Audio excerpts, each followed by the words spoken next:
오늘 우리가 함께 나눌 본문은 철로역정 제10과 해석자의 집입니다. 말씀을 한번 읽어보도록 하겠습니다. 말씀은 골로새서 3장 1절, 2절, 갈라디아서 3장 24절인데요. 우리 같이 한번 연속해서 한번 읽어보도록 하겠습니다. 그러므로 너희가 그리스도와 함께 다시 살리심을 받았으면 네 것을 찾으라. 거기는 그리스도께서 하나님 우편에 앉아 계시느니라. 위의 것을 생각하고 땅의 것을 생각하지 말라. 이같이 율법이 우리를 그리스도께로 인도하는 초등교사가 되어 우리로 하여금 믿음으로 말미암아 의롭다 하심을 얻게 하였은즉 미안합니다. 우리 오늘 이 골로새서 말씀과 갈라디아서 말씀을 중심으로 우리 오늘 본문을 한번 나누어 보도록 하겠습니다.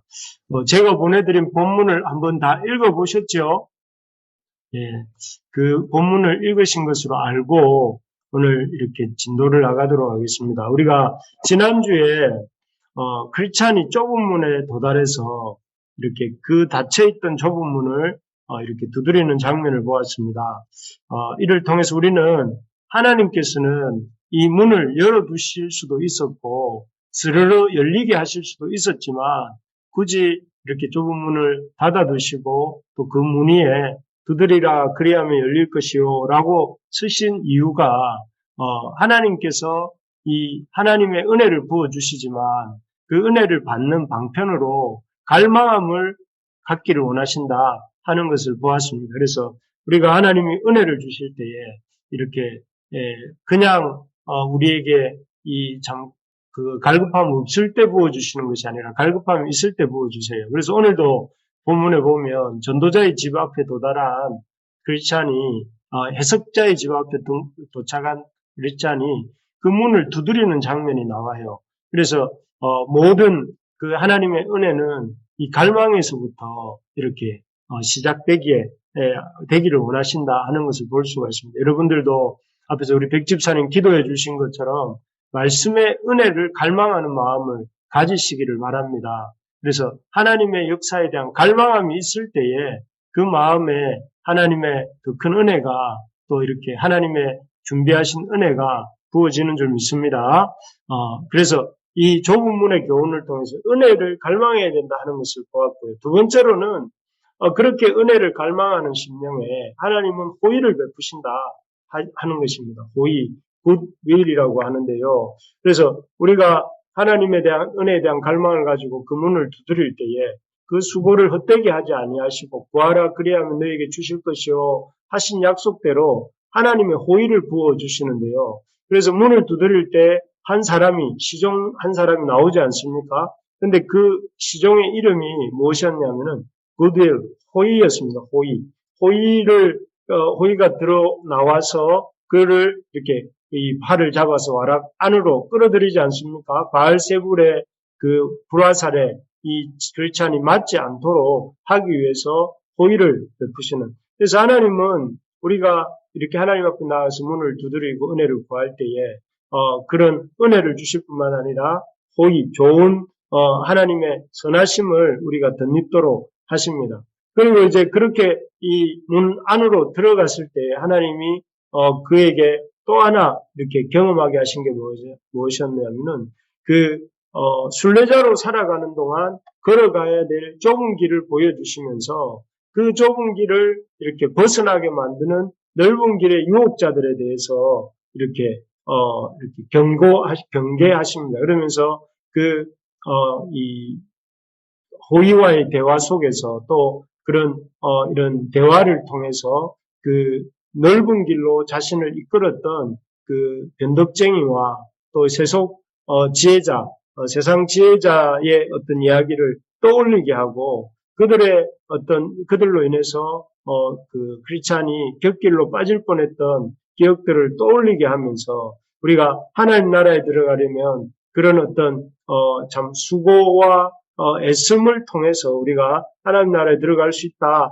하는 것들을 좁은 길을 걸어야만 하나님께로 갈 수 있다는 것을 이렇게 보여주십니다. 물론 그 좁은 길은 참 길이 좁을 뿐이지 그 길은 이미 우리 이전에 믿음의 족장들과 선지자들과 우리 주님께서 이미 이렇게 닦아 놓으신 길이라서 그 믿음 안에서 걷기만 한다면 우리가 능히 통과할 수 있는 그런 길이다 하는 것까지 보았습니다. 그래서 어쨌든 이런 전도자를 만나고 또 전도자가 가르쳐 준 길을 따라서 좁은 문에 도착한 다음에 거기서부터 다시 이 참 해석자의 집까지 와서 해석자의 집 안에서 벌어지는 일이 오늘 본문이라고 할 수 있습니다. 그래서 여기 보면 이제 드디어 이 크리스찬이 먼 길을 도달해서 이런 그 해석자의 집에 도착을 하게 됩니다. 해석자의 집에 도착해서 문을 두드리고 또 문을 두드린 후에 이렇게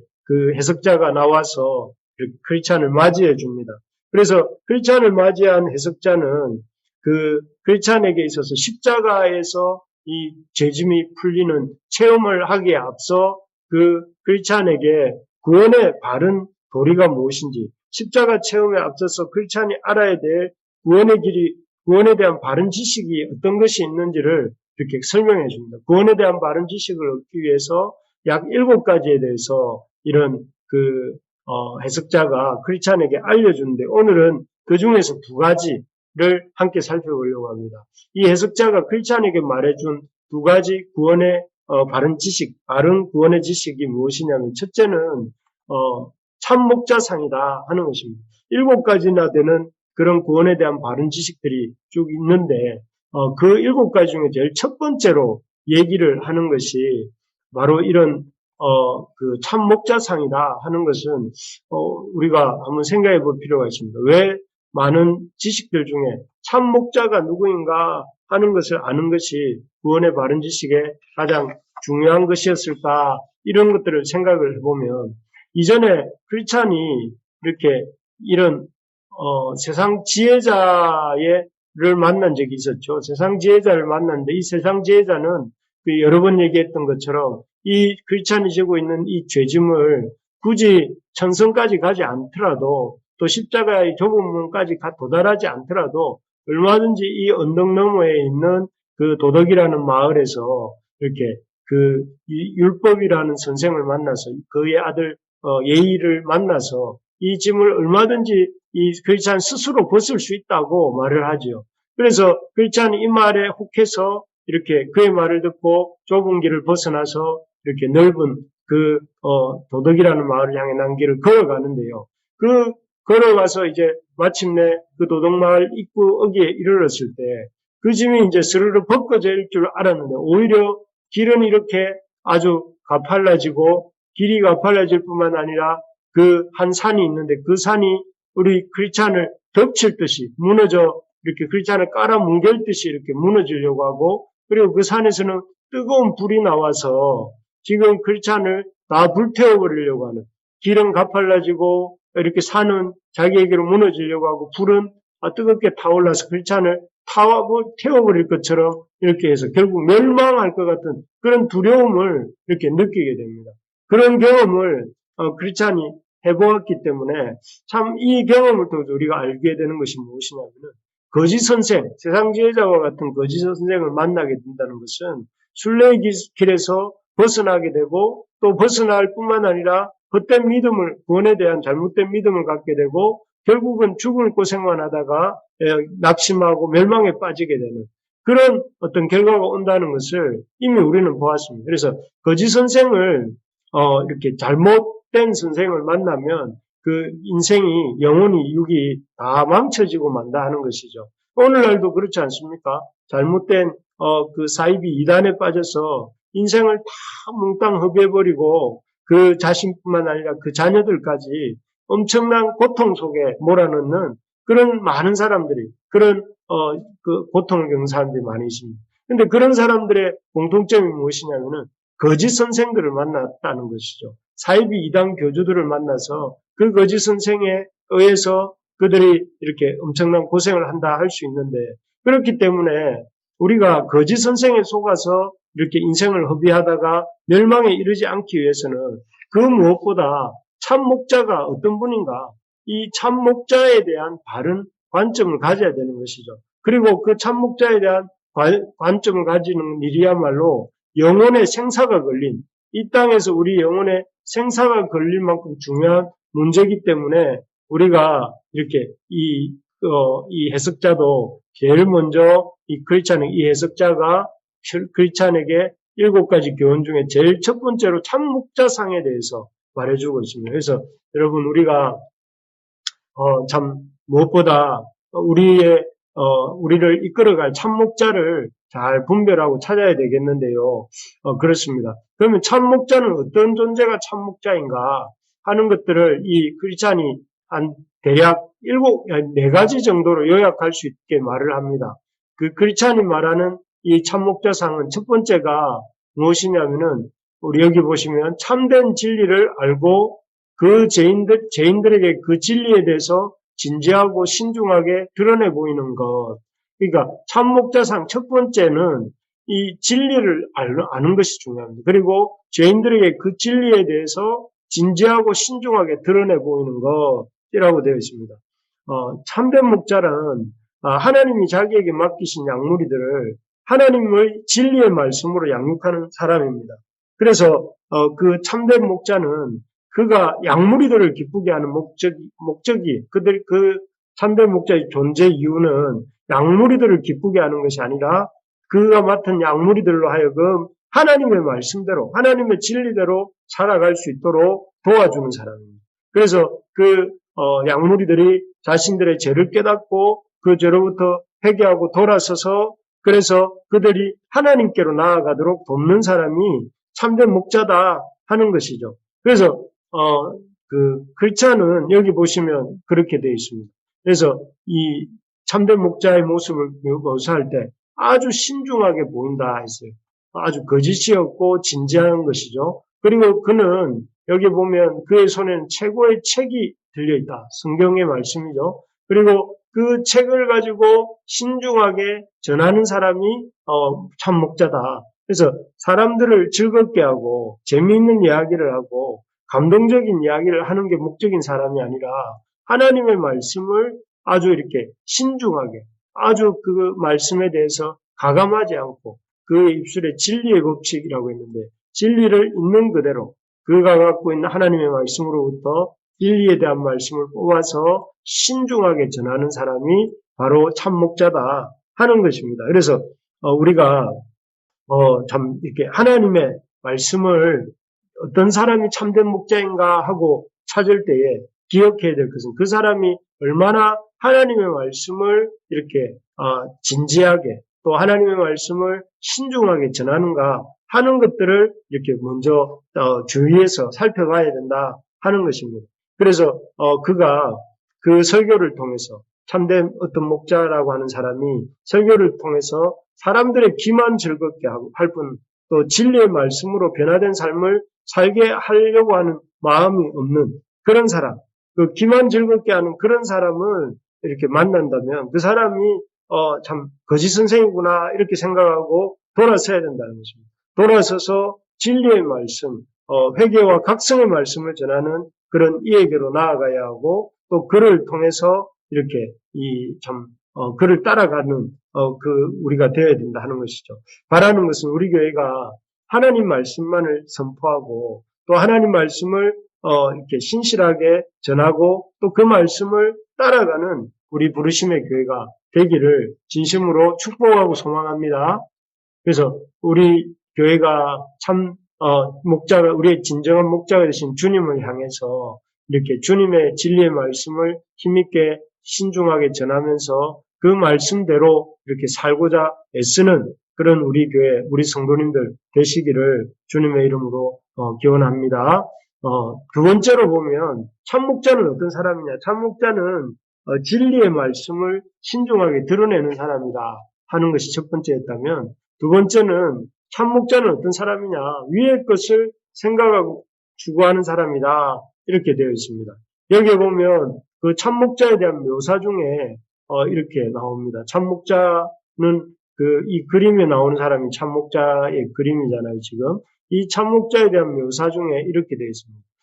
그림에 있는 사람의 눈은 하늘을 향하고 있었으며, 여기 눈이 하늘을 향하고 있죠. 하늘을 향하고 있었으며, 또 그의 입술은 진리의 법칙이라고 쓰여 있었고 그의 등 뒤에는 세상이 그는 세상을 등지고 있었어요. 세상에 대해서 어떤 관심이나 어떤 마음을 빼앗기지 않고 오로지 그런 하늘을 향해 눈을 들고 세상을 등지고 있었던 것을 볼 수가 있습니다.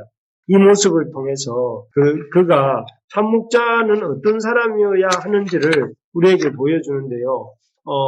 참목자는 그 눈이 하늘을 향하고 또 세상의 가치를 따라 살지 않는 그런 사람이 참목자다 하는 것입니다. 세상의 세속적 가치를 따라가는 사람이 아닌 사람이 참목자라는 것이죠. 그래서 골로새서 3장 1절 말씀을 우리 같이 한번 2절 말씀을 같이 한번 읽어보겠습니다. 시작. 위의 것을 생각하고 땅의 것을 생각하지 말라 이렇게 되어 있습니다. 여기 보면 골로새서 3장 2절 말씀처럼 우리가 너희가 그리스도와 함께 다시 살리심을 받았으면 하나님의 자녀가 되었으면 이런 말이죠. 위의 것을 찾고 위의 것을 찾아라.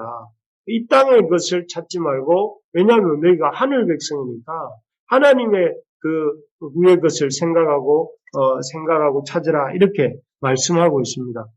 우리가 이 참된 목자는 어떤 사람이냐면은 어떤 세상의 이득이나 탐욕과 야망에 관심이 없고 오히려 요즘 우리가 보고 있는 사도행전의 본문에서 바울이 뭐라고 말합니까? 디모데에게 이렇게 말하지 않습니까?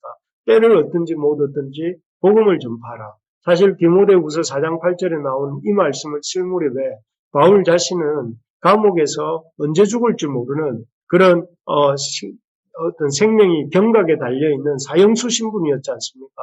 그런데 그런 사형수였던 그가 뭐라고 이렇게 디모데에게 당부하고 있느냐면은 방금 본 것처럼 이렇게 위의 것을 생각하고 땅의 것을 생각하지 말라 이렇게 말을 하고 있는 것을 볼 수가 있습니다. 그래서 실제로 바울은 어떻게 했습니까? 이렇게 우리가 보고 있는 요즘 사도행전 말씀해 보면 비시디아 안디옥에서 열심히 사역해서 열매가 나타나니까 유대인들이 핍박을 하니까 다시 이고니온으로 갔다가 이고니온에 가서 또 사역을 해서 좋은 열매들을 맺으니까 또 유대인들이 시기를 해서 결국은 루스드라로 가고 루스드라에 갔다가 이렇게 나면서 안전병이 된 자를 고친 결과로 이렇게 칭찬을 받은 것이 아니라 나중에 이 유대 무리에 의해서 선동된 그 루스드라 사람이 돌로 쳐서 거의 얼반 죽게 되지 않습니까? 그렇지만 부활의 주님의 능력으로 기적적으로 다시 살아나서 무려 95km나 떨어져 있는 더베까지 가서 이렇게 이 복음을 전하고 또 그 외에는 다시 루스드라와 이고니온과 비시디아 안디옥을 거쳐서 이제 그 고국 땅으로 돌아가게 되는데요. 여기서 보면 바울의 모습 위야말로 땅의 것을 생각하지 않고 위의 것을 생각하는 삶.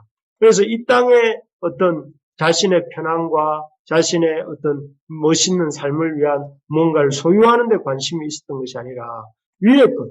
그래서 이 하나님 나라와 그 하나님 나라의 그 복음을 전파하는 일과 또 그로 말미암아 구원은 사람들에게 구원의 이 선물을 믿음으로 말미암은 구원의 선물을 이렇게 전하는 일이야말로 자신이 해야 될 일이다 이렇게 생각했던 것이죠. 그래서 이런 모습이야말로 이렇게 참 목자의 모습이다. 참 목자란 누구신가? 어떤 사람인가? 참 목자는 어떤 복음 전파를 통한 영혼 구원에 최선을 다하는 사람. 그래서 영혼 구원에 힘쓰는 사람이다. 사실 요즘 많은 사이비 이단 교주들의 특징은 뭐냐면 영혼에 대해서 말하는 것 같고 그런 것들에 대해서 의미를 말하는 것 같지만 실상은 그들이 갖고 있는 부에 증가하는 모습들이나 또 그들이 사용하는 물질의 그 액수를 보거나 뭐 그런 것들을 보면 그들의 어떤 관심은 땅의 것이다 하는 것을 이렇게 아주 자주 보게 되지 않습니까? 그런 것처럼 참 우리가 이런 사이비 이단들의 그런 어떤 모습들을 보게 되는데 진정한 목자, 진정한 하나님의 그런 하나님 백성들의 목자는 어떻게 보면 어떤 눈에 보이는 이런 열매와 결과가 아니라 참 위의 것을 찾으며 영혼 구원에 힘쓰는 사람들이 참된 목자다 이렇게 볼 수 있다 하는 것이죠. 자, 세 번째로 보면 참목자는 어떤 사람인가? 앞에서 조금 언급한 것처럼 한 영혼을 귀중히 여기고 그의 핵심을 위해 힘을 다하는 사람이 한 참목자다 하는 것입니다. 그래서 여기 보면 크리스찬이 이렇게 묻습니다. 이 그림이 의미하는 바, 이 그림이죠. 이 그림이 의미하는 바가 무엇입니까? 하니까 이 그림에 있는 사람은, 이 사람은 참 1000명에 한 명이나 있을까 말까. 아주 참목자는 희귀하다는 거죠. 그래서 그분은 아이를 낳을 수 있으며, 여기서 아이를 낳는다는 육신적인 아이라기보다 영적인 중생의 역사를 일으킬 수 있고, 또 해산의 고통을 알고 있으며, 그래서 스스로 낳은 자녀를 양육할 수 있는, 내가 믿음으로 너희를 낳았도다, 이런 표현인데, 해산의 고통을 알고 있고, 스스로 낳은 자녀를 양육할 수 있는 분이십니다. 해서, 주님께서 이 사람이 그 해석자가 그분에 대해서 묘사하기를 어떻게 묘사하냐면은, 자녀를 낳을 수 있고, 또 그 낳는 데 있는 수고도 알고, 그 낳은 자녀를 양육할 수 있는 분. 그래서 한마디로 한 영혼을 귀중히 여기고 그의 회심을 위해서 힘을 다하는 사람이 참목자다. 참목자는 어떤 사람이냐? 학벌이 좋은 학교를 나온 사람이 참목자거나 아니면 신체 외모가 이렇게 아주 멋들어지게 생긴 사람이 참목자이거나 그런 게 아니고 어떤 외모적인 조건이나 이런 것이 문제가 아니라 그는 참목자란 어떤 사람이냐면은 예수님처럼 한 영혼을 귀중히 여기고 그의 힘을 위해서 힘을 다해본 경험이 있고 그렇게 해서 한 영혼을 이렇게 회심하는 것들을 목격하고 또 그런 일들을 계속 감당할 수 있는 그런 사람이 이렇게 참목자다 하는 것이죠. 그런 의미에서 이런 참목자가 이 시대에 참 희귀하다 하는 것은 우리가 생각해 볼 수 있는 것 같습니다. 그래서 이런 존재들은 앞에서 말하는 것처럼 1000명 가운데 한 명이 있을까 말까 한. 그러니까 1000분의 1이니까 아주 이렇게 0.001%잖아요. 0.001%니까 참 정말 이렇게 드문 0.01%네요. 이런 드문 존재가 이런 목자다 그렇게 생각할 수 있는 것 같습니다. 참 요즘 생각해 보면 요즘은 한 영혼을 별로 귀하게 여기지 않는 시대 아닙니까? 그래서 늘 몇 명이 모였느냐 이런 것 중요하게 생각하고 얼마나 빨리 뭔가를 이루었느냐 이런 것을 중요하게 여기는 참 어떻게 보면 성공을 이렇게 갈망하는 사람들이 성공하기를 갈망하는 그런 시대인 것 같습니다. 하지만 비록 시대가 이런 물질적인 것에 가치를 두고 그것을 이렇게 소유하기 위해서 밤새도록 밤낮 없이 움직이도록 만드는 세상에 살고 있을지라도 우리가 귀중하게 여겨야 되는 것은 그런 어떤 이 물질적인 것 또는 이런 참 세상적인 성공 같은 것이 아니라 우리가 소중하게 여겨야 될 것은 이 참 하나님의 말씀으로 이렇게 우리가 그 하나님의 말씀을 붙들고 한 영혼을 귀중하게 여기고 그 한 영혼을 이렇게 우리가 믿음으로 해산하여 놓고 또 스스로 낳은 그 형제자매들 양육할 수 있는가 하는 것들을 돌아볼 필요가 있다는 것입니다. 그래서 그럴 때 우리가 비록 시대가 이럴지라도 우리는 한 영혼을 이렇게 우리가 귀중히 여기고 또 그 영혼을 거듭나게 돕고 또 그 거듭난 영혼을 통해서 하나님의 말씀이 또 전파되어져 나가도록 우리가 하는 것이 필요합니다. 그래서 내년에는 우리 교회도 우리 교회 몇 가지 5가지 전략을 제가 새해 초에 설명을 하겠는데 5개 전략 중에 첫 번째가 찾는 이 사역입니다. 이 찾는 이 이게 무슨 말이고 이런 생각을 하실 수도 있겠어요. 찾는 이라는 말이 어디서 왔는가? 우리 그 밑에 누가복음 19장 10절 우리 같이 한번 읽어주시겠습니다. 19장 10절입니다. 시작. 인자가 온 것은 잃어버린 자를 찾아 구원하려 함이라.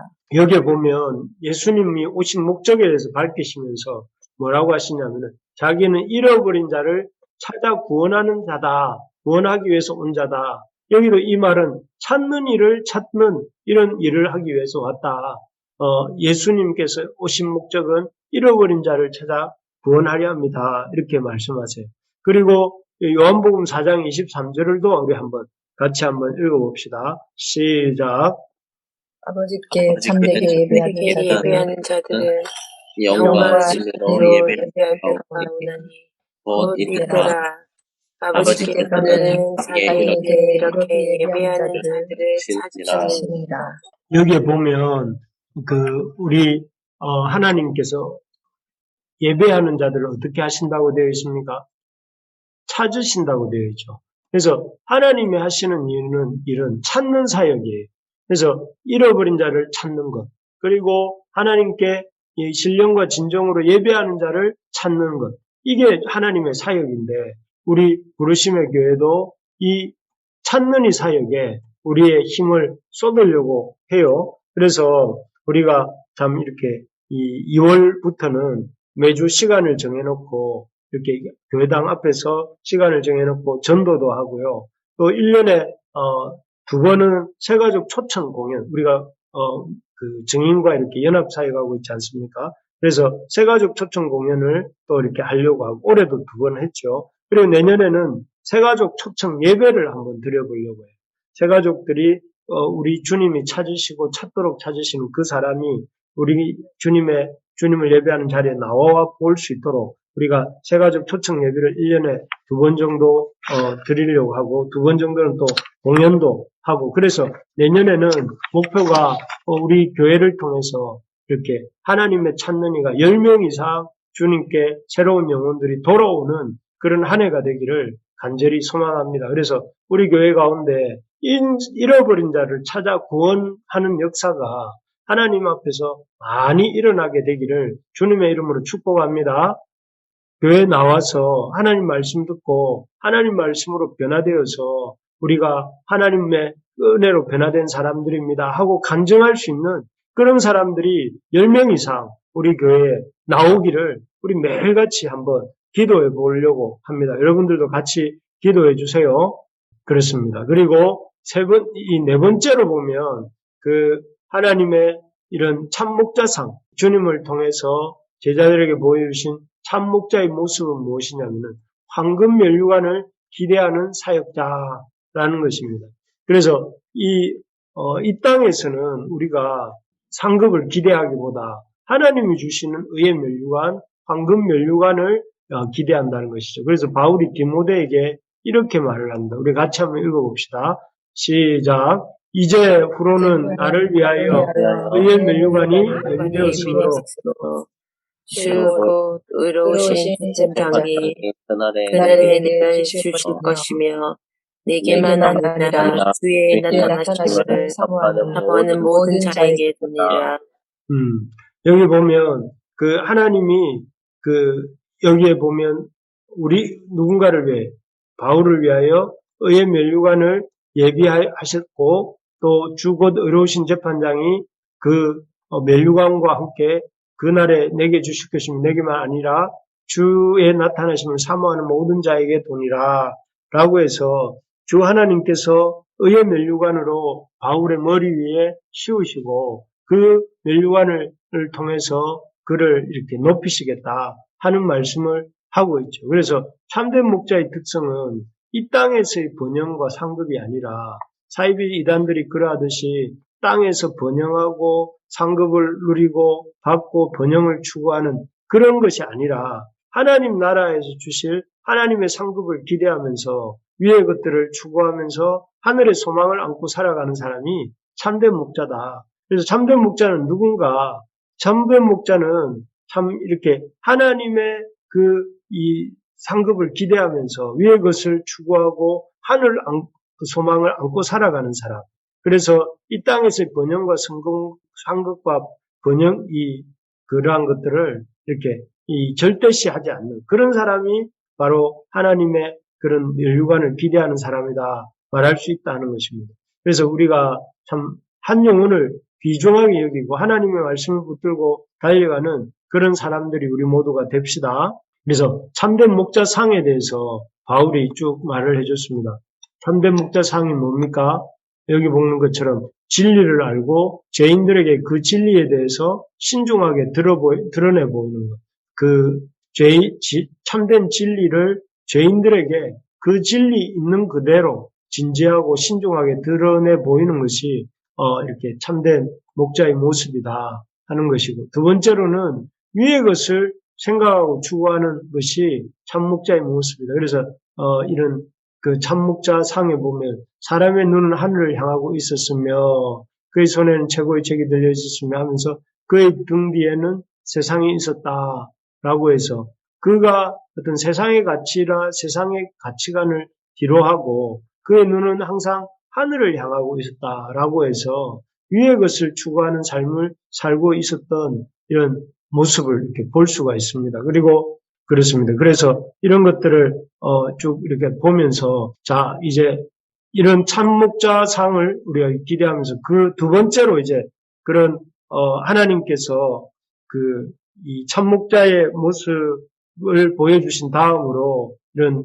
그 해석자가 크리스찬에게 두 번째로 보여준 것은 이런 먼지가 아주 이렇게 땅에 먼지가 가득한 이 거실로 크리스찬을 데리고 갑니다.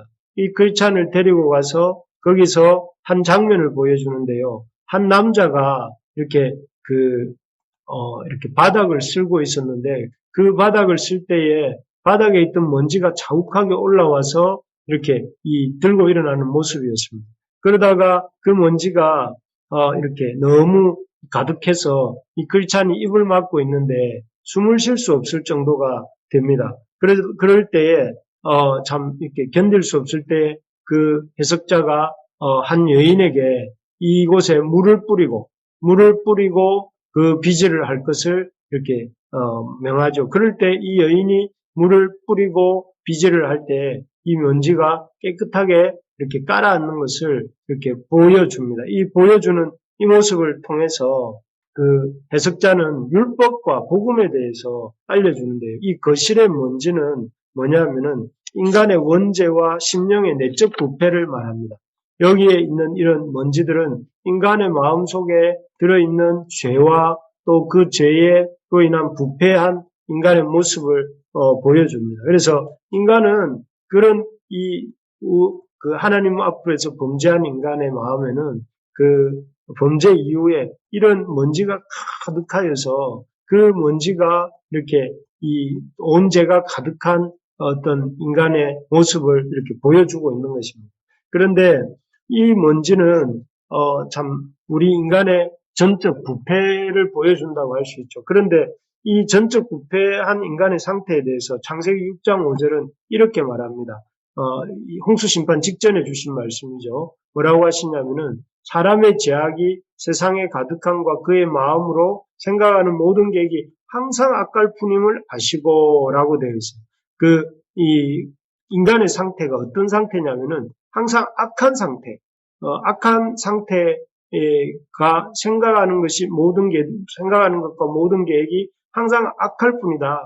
이게 먼지 가득 쌓인 이 거실처럼 인간이 그렇다는 것이죠. 그리고 그 홍수 사건 이후에도 그러면 인간이 나아졌는가? 물심판을 받고 난 이후에 나아진 것이 아니라 뭐라고 되어 있느냐면은 오히려 하나님을 대적하고 그 성과들을 높이 하늘에 닿게 하여서 온 이름을 내자고 말하고 있는 여기서도 보면 홍수 심판 이후에도 여전히 인간은 이렇게 하나님을 대적하고 있는 이런 모습을 볼 수가 있습니다. 그래서 예레미야 선지자는 인간의 상태를 뭐라고 했냐면 만물보다 거짓되고 심히 부패한 상태, 이게 인간의 상태다 이렇게 말씀하고 있습니다. 그래서 인간이 어떤 존재인가, 우리 스스로가 어떤 존재인가를 잘 알아야 되는데, 잘 알려고 하면은 무엇보다 우리가 이렇게 머리끝부터 발끝까지 또 겉부터 속까지 그리고 나면서부터 죽을 때까지 부패하고 거짓되며 죄가 가득한 이런 존재가, 상태에 있는 존재가 우리다 하는 것입니다.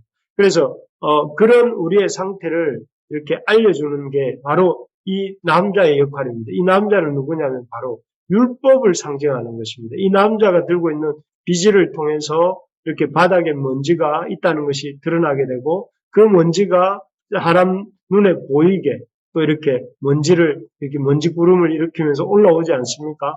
율법이 하는 것은 무엇이냐면 우리 속에 숨어있는 죄를 드러나게 하고 그 죄가 이렇게 확연하게 우리가 볼 수 있도록 만들어주는 것이 이렇게 그 율법의 기능입니다. 그래서 부모를 공경하지 않는 것이 죄라는 것을 율법이 알게 해주고, 도둑질하고 살인하는 것이 죄라는 것을 율법이 알게 해주고, 거짓말하고 탐내며 간음하는 것이 죄라는 것을 율법이 깨닫게 해줍니다. 그런데 이 율법은 거기까지입니다. 죄를 깨닫게 해주는 것이죠. 아, 여기에 먼지가 있구나. 여기에 이 먼지가 이렇게 많구나. 이런 걸 깨닫게 해주지만, 이 먼지는, 이 비질에 의해서 떠올랐던 이 먼지는 또 시간이 지나면 금세 제자리에 이렇게 깔아앉은 것처럼 이 비질로서는 이 죄 문제를 결코 해결할 수가 없습니다. 그래서 이 죄 문제를 해결하는 방법 한 가지는 이렇게 한 가지가 있는데, 그것은 여기 지금 이 해석자가 이 여인에게 손끝을 보십시오. 물을 뿌리고 후에 이 비질할 것을 시킵니다. 그래서 그녀가 물을 뿌려서 이렇게 그 비질을 시작할 때에 결국 이 순식간에 이 바닥에 쌓여있던 이 먼지들은 그 비질과 함께 다 씻겨 내려가게 되지요. 그래서 이 여인이 물을 뿌린 것처럼 우리의 죄 문제는 예수님의 보혈을 우리가 덧입을 때에, 예수님의 보혈이 우리에게 이렇게 임하게 될 때에 우리의 죄 문제가 해결될 수 있다 하는 것이죠. 그래서 우리가 죄인이라는 상태를 아는 것이 구원에 대한 바른 지식을 갖는 것이고, 두 번째로는 이러한 죄 문제를 해결할 수 있는 길은 바로 예수님의 보혈밖에 없다는 것을 깨닫는 것이 이 두 번째 우리가 구원에 대해서 바른 지식을 갖는 것입니다. 오직 예수님의 이런 복음, 그 예수님의 십자가의 죽으심과 부활하심과 승천하심과 다시 오시는 이 재림의 복음이야말로 바로 이런 우리의 죄 문제를 근본적으로 해결할 수 있는 그런 어떤 능력이 된다 하는 것을 우리가 이렇게 깨달아야 되겠습니다. 그래서 복음밖에 없습니다. 우리가 날마다 이 복음의 능력을 의지할 때만 우리의 죄 문제가 우리의 죄 문제가 해결되고 우리의 죄 문제가 근본적으로 우리의 발목을 붙잡지 못한다 하는 것이죠. 그래서 우리가 이런 죄 문제를 이렇게 해결할 수 있는 복음에 대해서 히브리서에서는 이렇게 말을 합니다. 예수 그리스도의 몸을 단번에 들이심으로 말미암아 우리가 거룩함을 입어도다. 마치 그녀가 물을 부음으로 이 먼지들이 모아지고 청소된 것처럼 예수님의 몸을 단번에 들이심으로 말미암아 이 우리의 죄 문제가 해결함이 되고, 두 번째로 보면 온전히 구원하신다. 자기를 힘입어 하나님께 나아가는 자들을 온전히 구원하실 수 있는 것처럼, 우리 예수님께서 우리를 온전히 구원하실 수 있는 것처럼 이 죄 문제를 완전하게 해결할 수 있는 것은 이런 주님의 핏부림밖에 없다는 것이죠. 그리고 여기 세 번째로 보면 한 번의 제사로 영원히 그렇게 예수님의 십자가와 또 십자가의 단번에 자기를 들으시고 온전히 우리를 구원하시는 그것은 이 한 번의 제사로 영원히 이루어졌다. 골고다의 그 언덕에서의 주님의 십자가가 두 번, 세 번 이렇게 반복될 필요가 없이 한 번만에 그래서 이렇게 구원이 이루어졌다는 것입니다. 그래서 그녀가 하는 일들이 상징하는 것이 바로 예수님의 이런 사역을 상징하는 것입니다. 주님께서 십자가에서 단번에 자기를 들이시고 우리의 죄를 온전히 해결하시고 그리고 그 죄 문제를 영원히 해결하신, 단번에 온전히 영원히 해결하셨다 하는 것을 이렇게 깨닫는 것이 이게 구원에 대한 바른 지식이다 하는 것입니다. 그래서 우리가 오늘 이렇게 참된 해석자의 집에서 이렇게 그 크리스찬이 겪는 이야기들을 쭉 나누었는데요. 크게 두 가지입니다. 우리가 바른 구원의 지식을 가지고 바른 구원의 길을 가기 위해서 가져야 될 몇 가지 교훈들이 있는데, 첫 번째가 참된 목자를 만나야 된다 하는 것입니다. 참된 목자. 그래서 거짓된 목자를 만날 때 우리는 곁길로 갈 수밖에 없고 잘못된 길로 갈 수밖에 없는데, 그렇게 되지 않기 위해서는 참된 목자를 만나야 되는데, 참된 목자는 어떤 사람이었습니까? 진리의 말씀을 신중하게 전하는 사람이라고 말을 했습니다. 그리고 두 번째로 위의 것을 추구하는 사람. 땅의 어떤 탐욕을 이렇게 구하는 사람이 아니라 위의 것을 추구하는 사람이고, 세 번째로는 한 영혼을 귀중하게 여기고 한 영혼을 이렇게 회심을 위해 최선을 다하는 사람이라. 그리고 네 번째가 의의 면류관을 기대하는 사람이 참된 목자다 하는 것을 보았습니다. 큰 두 번째로 그러면 우리가 어떻게 바른 구원의 길을 갈 수 있는가? 이 구원에 대한 바른 지식을 가져야 되는데, 그것이 무엇이냐면은 율법이 아니라 복음을 붙잡아야 된다 하는 것이죠. 우리가 이 사실을 잘 기억하면서 우리의 삶이 우리 참된 목자 되신 주님을 의지하고 율법이 아니라 복음을 붙잡고 달려가는 우리의 삶이 될 수 있기를 소망합니다.